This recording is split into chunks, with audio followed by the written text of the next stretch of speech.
Бактыбек Калмаматов: Кудай ар бирибизге айбир берген. Ошол айбир бизди жаман иштерден тосот жана болуп жаткан адилетсиздиктерге чыдатпайт. Көз жумуп же көрмөксөн болуп коя албайсың.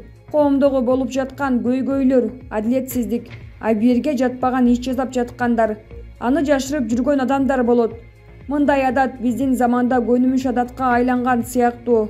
Андайлардын бул жоруктарын эч ким билбесе деле алар өзүнчө эле тынчсызданып жаман абалда болушат.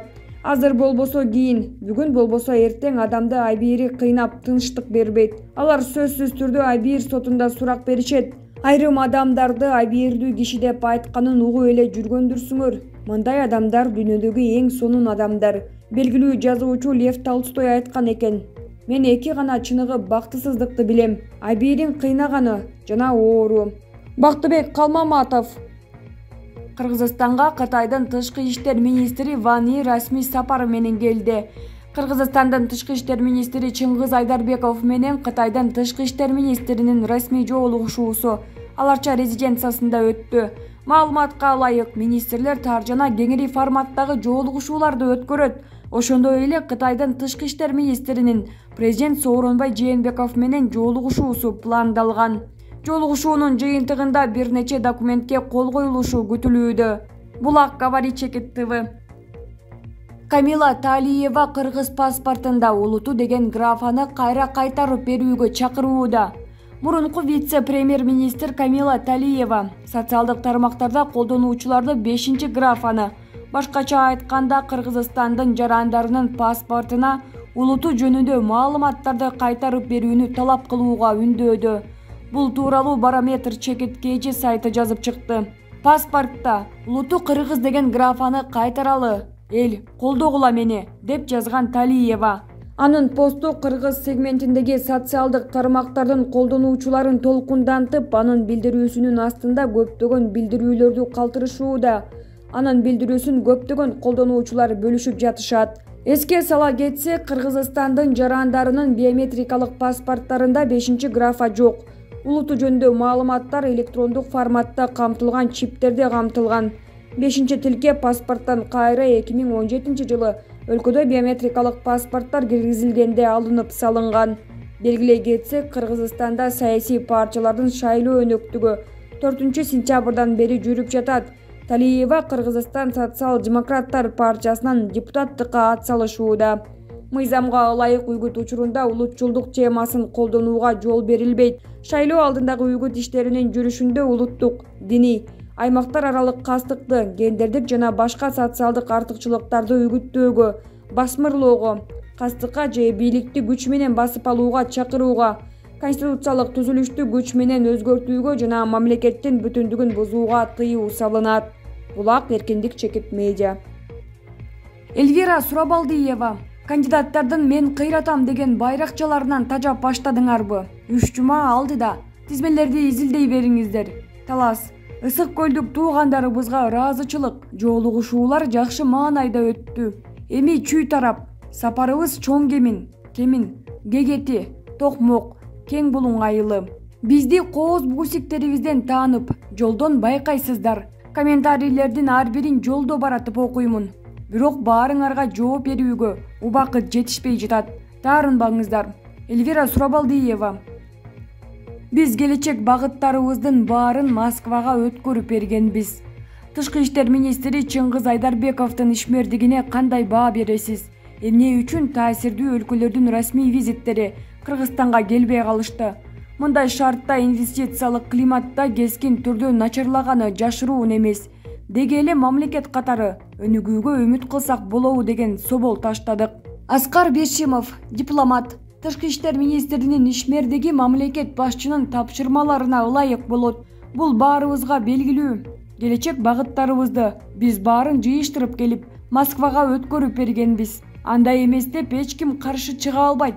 Бүгүнкү заманда, айрыкча пандемия убакта экономика жабыркап, негизги тышкы саясатыбыз карыз алуу саясатын ийгиликтүү өткөрүү болуп жатат.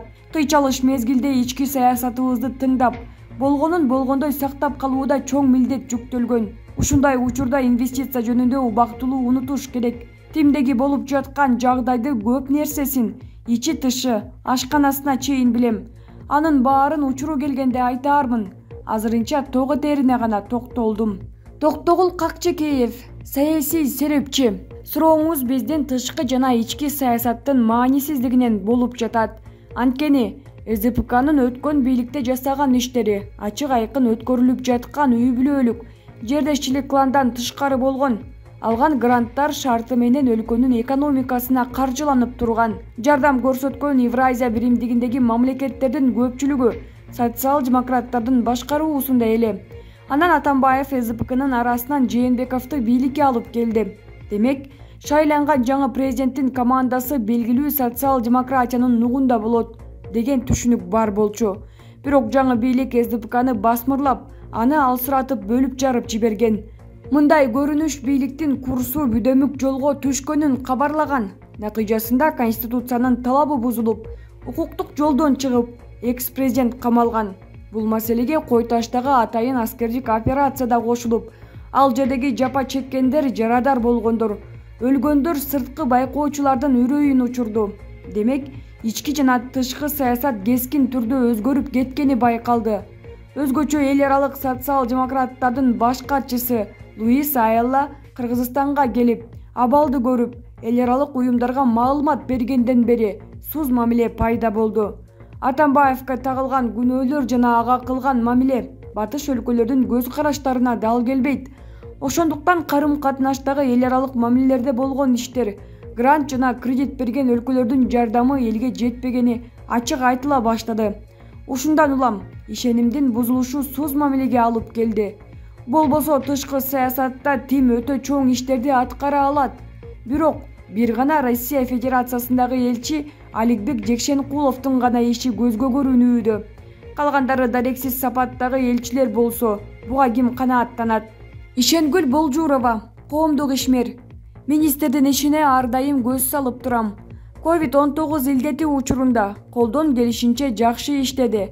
Муну эмнеликтен айтып атам? Биздин мамлекетке чет жактан келген дары-дармектер, медициналык ар түрдүү каражаттар өз убагында ушул министрликтин күчү менен алынды да. Бир канча чет тилди мыкты өздөштүргөн, бардык жагдайды билип түшүнгөн билимдүү жигит. Албетте, баары эле анын башкаруусунда эмес. Тышкы саясатты президент жүргүзөт. Сырттан келе турган инвестициялар каалайбызбы, каалабайбызбы азаят. Анткени бүткүл дүйнө жүзүндөгү бардык мамлекеттер учурда өзү менен өзү жуурулушуп, сырттан инвестицияга ишеним артпастан ички потенциалдарын колдонуу жагына өтүштү. Буга ошол эле ааламды каптаган коронавирус илдети түрткү берди. Мындайда биздин мамлекет ишти тимге түртө салбай, ички ресурстарды туура пайдалануу жагын караштырса дейт элем. Өзүбүздү карап, анализдеп, чет өлкөлөрдүн жакшы тажрыйбасын алып, оор кырдаалдан чыгып кетсек болот. Эмне үчүн биз бирөөдөн гуманитардык жардам же инвестиция бергиле деп жардам сурап турушубуз керек? Сурат Жылкычиев, Булак Азия Ньюс гезити. Минскидеги жүрүшкө 100 миңден ашык адам катышты. 13-сентябрда Беларустун Минск шаарында баатырлардын жүрүшү өтүүдө. Митингдер бир айдан бери уланып жатат. Демонстранттар президент Александр Лукашенконун кызматтан кетишин, жаңы шайлоо өткөрүлүшүн талап кылышууда. Беларустун БШКсы 9 августта өткөн президенттик шайлоодо өлкөнү 26 жылдан бери башкарып келген Александр Лукашенко жеңгенин жарыялаган. Мындан кийин Беларустун тургундары нааразычылык акцияларын уюштуруп, өзгөрүүнү, жаңы муундун бийликке келишин талап кылышууда. Беларустагы шайлоонун жыйынтыгын Евробиримдик Британия, Канада тааныган жок. Беларустун башкы прокуратурасы 20 августта Тихановская тарабынан координациялык кеңештин түзүлүү фактысына байланыштуу кылмыш ишин козгогон. Башкы көзөмөл органы муну мындай кеңеш мамлекеттик бийликти басып алууга жана улуттук коопсуздукка коркунуч келтирүүгө багытталган деп жүйө келтирген.